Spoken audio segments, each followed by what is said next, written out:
Spencer Gelber. He says the forecast for Evanston, Illinois tomorrow, ungood. Strong chance for rain, winds above 25 miles per hour. The Buckeyes showed up tonight anyway.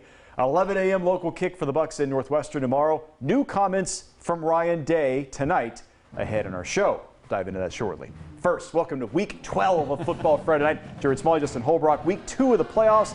And we start with a rematch. Yeah, and it was beautiful again. It seems like Pick Central and Pick North have played twice every year lately.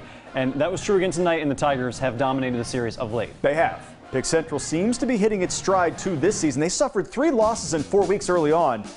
They got it together though. Second half, critical error. Snap over the Panthers punter's head. The hustle from Dominic Shaw to get on that football in the end zone. Pick Central up 2 scores. North not going away. Landon O'Connell rifling deep to Preston Bowman, and he can juggle. What? Whoa. They are back in the game, but they got to get a stop. 4th and 1 for the Tigers. They're trying to end it. High pass to Terrence Alexander, but he handles it, gets the corner, first down, game over. Tigers advance to next week, 28-20. They do it again. All right, our top-ranked team, Gahanna, hosting Bradley at Whitehall. Lions trying to win 11 games for the first time since 1987. Whew. Dior Hubbard starts the scoring, but some wild plays to follow. Braden Flaherty lets it fly for the Jags, but Isaiah Wills-Jackson makes the pick. That coach got a good look at it, but don't look away. Willis-Jackson weaves his way back, and he's going to finish with the pick 6. The Gahanna defense, something else this year. Stop after stop. The Lions march on 29-7. They get Pick Central next week. That'll be something. Elsewhere in Division I, Region 3, Davidson on the road to New Albany. First quarter action. New Albany running back Christian Manville down the right sideline. 60 yards for the score. The Eagles already up 7-0. And they would keep going. Second quarter, Manville again. The carry this time around the other side. 30 yards for the score. New Albany up 14-0. Davidson would answer. Their only score of the night. Jude Merrihew, wide open tight end. Justin Roberts, a 53-yard touchdown pass from Davidson. But New Albany would roll 38-7. They advance. The defending Region 3 champ Upper Arlington at home against Westerville Central. Golden Bears lead 14-0. Tommy Yanowich scrambles, and he finds his way to get Nick Sawyer. Spins in for the touchdown. Golden Bears up 21-0. The Warhawks trying to get some points on the board. They end up giving more to UA. Zach Corna jumps the route, takes it back the other way for 6. Corna is going to get another interception.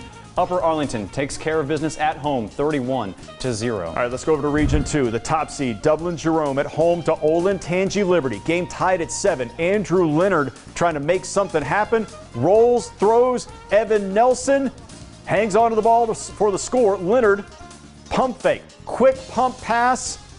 Alexander Oakley on his feet. 72 yards. Touchdown. How about this? Liberty goes on the road, and they knock out the number 1 seed in the region, 28-14. Show them. All right, also in Region 2, Wow. Marysville with a tough order going on the road to Centerville. Monarchs ball at the 1-yard line. Brady Seeger, funny how the night moves. Moves his way in the end zone. Marysville up 7-3. Bob Seeger reference. That's right. How about that? It's timeless. Colton Powers.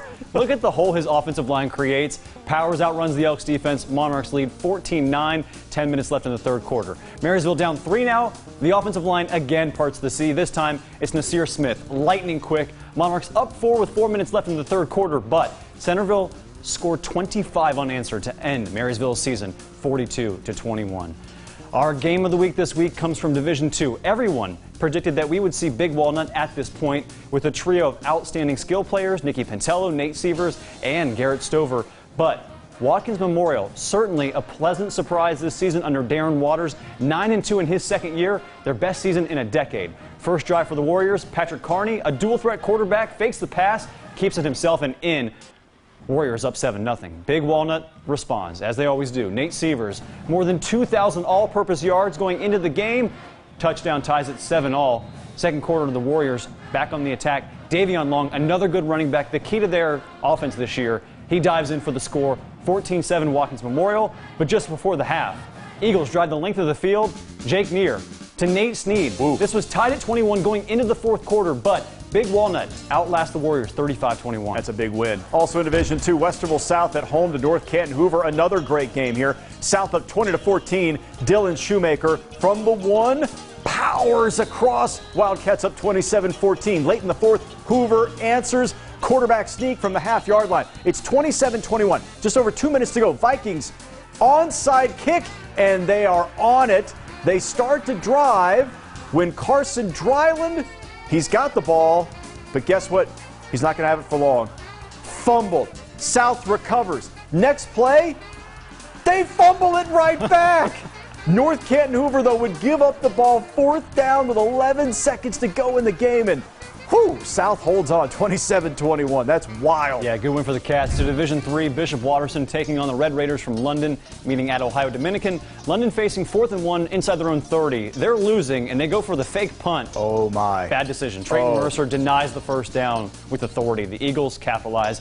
Zach Weber takes it straight up the gut. Tutty time. Eagles lead 28-14. The defense was good enough the rest of the way, and Watterson wins 41-22. Division IV, huge night at East High School, the pride of the City League, taking on Cambridge. Tigers won their first ever playoff game last week. Wild stuff in this game. Wayne Lindsay, quarterback keeper, stripped of the ball, and big Hunter Williams pounces on it for Cambridge. But East gets it right back and goes back to the air. Lindsay to Tyswan Burns.